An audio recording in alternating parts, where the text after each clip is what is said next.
It was supposed to be a quiet night, a simple dinner after a long week, but for Marcus Daniels, that evening would become a turning point, one that would shake an entire city and expose the rot hiding beneath its polished veneer.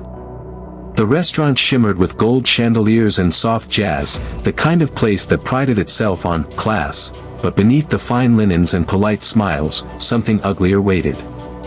Marcus walked in wearing a navy blazer, calm, confident, professional. He had spent years earning his reputation, one of the most respected food critics in the state, a man whose words could crown or crush any restaurant. But tonight, he wasn't there as a critic. He was there as a man who simply wanted a meal, respect, and peace. As he approached the hostess stand, the young woman smiled politely. "Good evening, sir, do you have a reservation?" Before he could reply, a tall man with slick back hair and cold blue eyes stepped forward, the manager. His smirk was thin, sharp, and dripping with disdain. "Can I help you?" he asked, his tone flat but his stare heavy with judgment. Marcus nodded calmly. "Yes, reservation for Daniels, table for 1, 7:30. The manager didn't even check the book. He chuckled, a short, mocking sound. Sorry, I don't see your name here. Maybe you're at the wrong place." The hostess froze. She remembered writing his name herself earlier that week. But fear kept her silent. Marcus showed his phone, the confirmation glowing on the screen. "It's right here," he said quietly, "email confirmation from your restaurant." The manager didn't even glance. "We don't accept screenshots," he said, his smirk spreading. "Besides, we're full tonight. Try somewhere else." His voice dripped with superiority, the kind that thought money could buy morality. People at nearby tables began to whisper. Some watched in discomfort, others turned away, pretending not to notice. The waiter stepped in, young, arrogant, eager to please his boss. "Sir, I think you should leave before we have to call security," he said sharply. "Our guests expect a certain kind of atmosphere, if you know what I mean."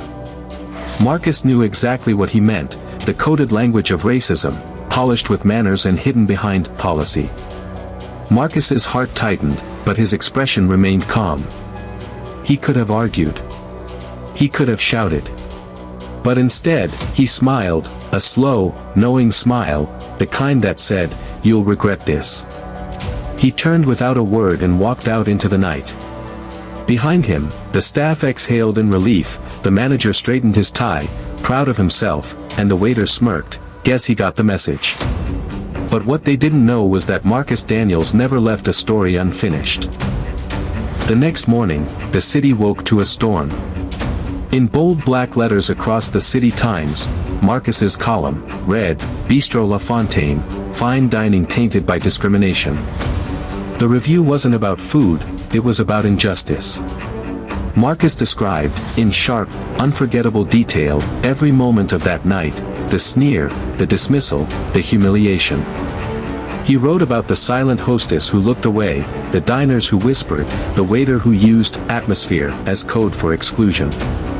And at the end, he signed his full name, Marcus Daniels, food critic. The city exploded. Social media lit up with outrage. Thousands shared the article within hours. People posted their own stories of discrimination at the same restaurant. Reservations were cancelled en masse. By afternoon, TV crews were parked outside Bistro La Fontaine. The owner stormed in, waving the newspaper. "Do you have any idea what you've done?" he roared at the manager, slamming the paper on the counter. "You refused Marcus Daniels. The Marcus Daniels. The most feared critic in the city. Sponsors are pulling out. Investors are threatening to sue. You've destroyed us." The manager stammered, I didn't know who he was," but the owner cut him off with venom. "That's the problem. You didn't care who he was." While the restaurant burned in its own arrogance, Marcus sat quietly at his desk, sipping coffee as his phone buzzed non-stop with messages, support, gratitude, admiration. People called him brave. They said he gave voice to what many had suffered in silence. But just as he began to feel a quiet satisfaction, his phone rang again, an unknown number. He hesitated, then answered. A low voice slithered through the speaker. "You think you've won, Mr. Daniels. But you just embarrassed the wrong people. And people like us, we don't forget." The line went dead. Silence filled the room. Marcus sat frozen, staring at the phone. His instincts, the same ones that had guided him through years of navigating prejudice with grace, told him this wasn't just an empty threat. That night, as he left his apartment, he noticed a dark sedan parked across the street. It was there again the next morning. Same car. Same spot. Same tinted windows. He couldn't see who was inside, but he could feel their eyes on him. His stomach tightened. Still, Marcus wasn't the type to cower. Instead, he turned his fear into fuel. He sat down at his desk and began writing again, this time, not a restaurant review, but an exposé titled, "The Cost of Truth, Racism, Retaliation, and Silence in the Fine Dining Industry." But as he typed, a new email popped up, no subject, no name, just a single line in red text, "Stop writing or we'll stop you." Attached was a photo of Marcus himself, taken outside his apartment that very evening. The timestamp glowed like a threat. 2 hours earlier. His blood ran cold. He called his editor, explained everything, the phone call, the car, the message. The editor's voice was tight. "Marcus, this isn't just a review anymore. This is corruption. We're publishing it. Tomorrow morning. Front page." When the story broke, it sent shockwaves across the city. Marcus didn't just expose the restaurant, he exposed the powerful network behind it, elite investors, silent partners, and hidden donors who funded establishments with patterns of racial discrimination. The protests began within hours. "Respect is not optional," read one sign. "Dignity has no color." The restaurant's empire began to crumble, one investor at a time.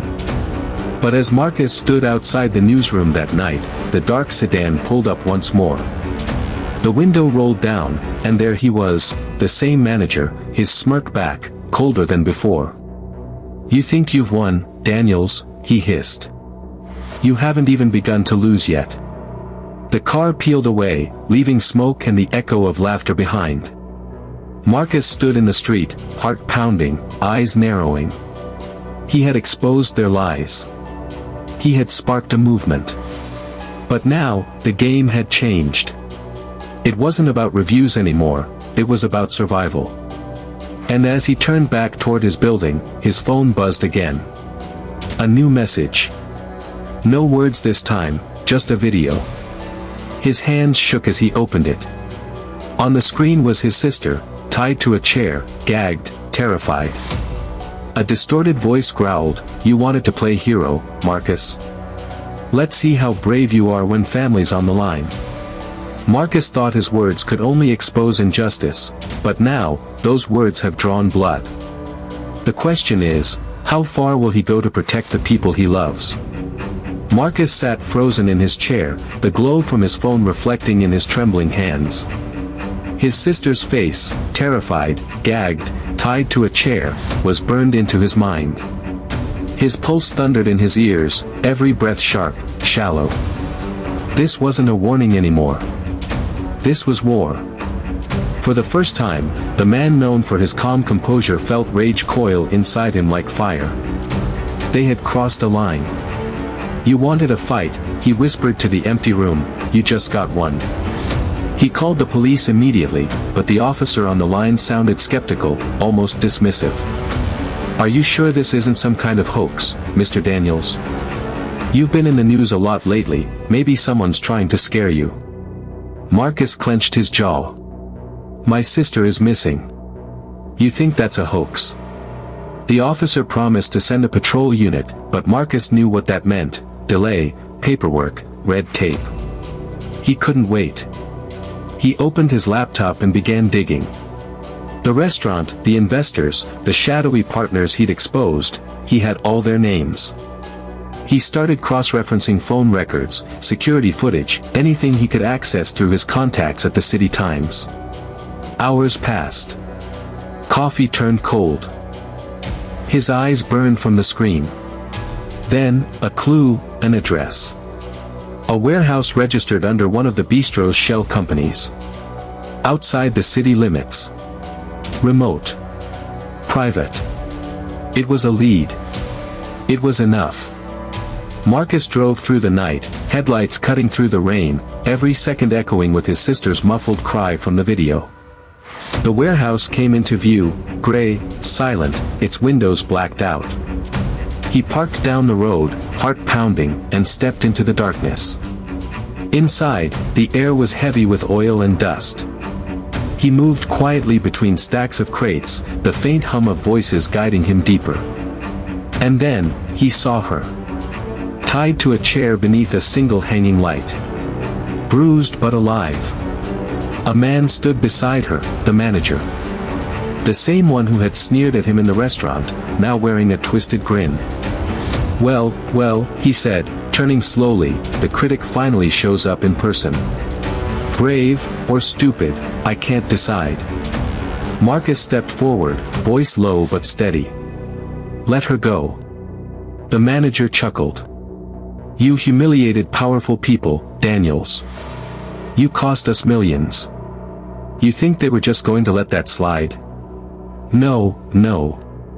You made yourself a problem, and problems get removed. Marcus's fists clenched, but he kept his composure. You made your choice the moment you refused me service. You thought I was nobody. Now, the whole city knows exactly who you are. The manager's smirk faltered for the first time. You really think anyone's coming to save you? You're all alone out here. Marcus's phone buzzed in his pocket. He smiled faintly. You're wrong about that. Outside, sirens split the night. Red and blue lights flooded the walls as police cars screeched to a halt around the building. The manager spun toward the sound, cursing. What? How? Marcus raised his phone, its screen flashing with a live feed. You see, I don't just write anymore, he said. I record. Every word the manager had just said was being streamed live on social media, to thousands of viewers. The same audience that had rallied behind Marcus after his article. The door burst open. Officers flooded in, shouting commands.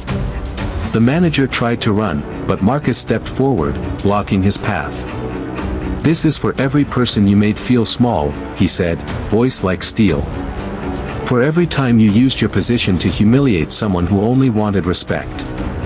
The manager lunged, fury breaking through his arrogance, but before he could reach Marcus, officers tackled him to the ground. The sound of handcuffs clicked through the air like final judgment. Marcus rushed to his sister, cutting the ropes from her wrists. She fell into his arms, sobbing, trembling. You're safe now, he whispered, holding her close. It's over. But even as he said it, a chill ran down his spine. Something wasn't right. Outside, as police loaded the arrested men into their cars, Marcus noticed a sleek black vehicle parked beyond the barricades. Its tinted window rolled down just an inch, revealing a face he'd never seen before, older, colder. The man lifted a phone, pressed it to his ear, and gave Marcus a thin, knowing smile. Then he drove away into the night. The next morning, the City Times ran a headline that made history: Food critic uncovers racist restaurant scandal and kidnapping plot. The entire city rallied behind Marcus Daniels once more. Lawsuits erupted, investors withdrew, and Bistro La Fontaine was permanently shut down. The manager and his accomplices faced multiple charges, their empire of arrogance turned to dust. But Marcus wasn't celebrating. Not really. Something about that man in the car haunted him. The way he smiled. The way he seemed utterly unfazed by what had happened. It was the kind of smile that said this isn't over. That evening, Marcus sat by his window, watching the rain trace lines down the glass. His sister slept safely in the next room. The city outside was alive with movement, change, and maybe even hope. Yet deep down, he knew that exposing truth always came with a price. His phone buzzed again. Unknown number. One new message. He hesitated, then opened it. "You took down one restaurant, Mr. Daniels, but we own the table." Marcus thought he had ended the war when he brought the guilty to justice. But what he didn't know was that the rot went deeper than one restaurant. Because when power is built on prejudice, truth becomes the most dangerous dish on the menu.